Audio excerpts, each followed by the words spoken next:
My name is Imogen Constance and my number is 170000640.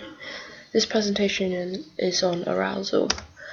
Definition of arousal. So my definition is arousal is being alert, therefore being mentally and physically prepared. Adrenaline and the heart rate will increase if arousal will also increase. The textbook definition, a state of physiological alertness and readiness for action. And the website I got this off of is the links just there in the blue. Effects of concentration. The effects of concentrations are linked in to arousal. If we have a lower level of arousal, it will mean that we aren't in the correct mindset, meaning our physical and mental abilities aren't to the best of the highest of levels. This could mean our performance could lack motivation, conveying to others that we don't want to be there, and leading to our performance level to decrease, where we want to increase so we can show off our skills within the chosen sports. Attention spans at different levels of arousal. So there are 3 different attention spans which demonstrate individuals' arousal levels. So firstly, there's high arousal.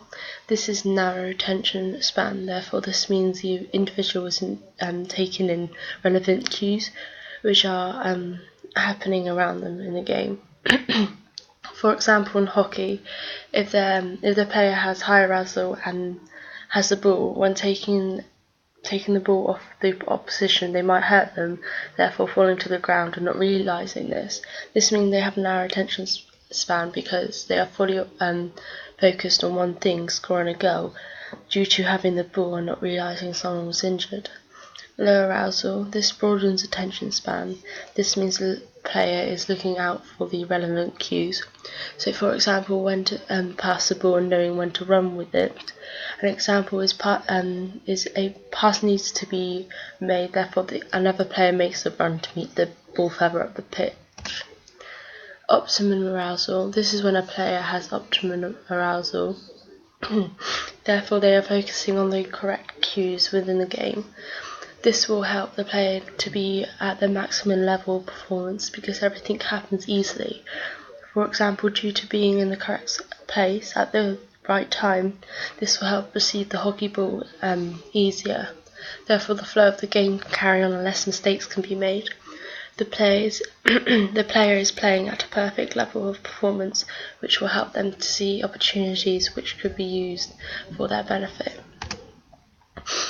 So this is a graph of the drive theory. So like I said, slide before demonstrates the drive theory. So the whole theory demonstrates. The whole drive theory states that arousal will have a positive correlation towards performance of an individual. Therefore, as we get more aroused, our performance becomes better. An example of this, of when drive theory applies to a sporting event, would mainly be weightlifting. Due to having high levels of arousal will increase adrenaline in the body, helping to lift the heavy weight. Although throwing events could apply, and also throwing events could apply due to the need of power to throw further. Due to having high arousal at high performance, which holds states, this would be incorrect when looking at the event of archery. Within archery, you need to be focused and calm, so you don't want shaking hands or moving when you need to take the shot. Therefore, needing low levels of arousal could lead to high levels of performance. This means Hull's theory is invalid when we're talking about sports which need accuracy and precision, such as darts. If we look at the theory together, it conveys that the more arousal for someone will have to achieve high levels of performance. From this, it will help their performance by giving them more confidence, which will make them get more involved in the game, more motivated and energetic because of the adrenaline.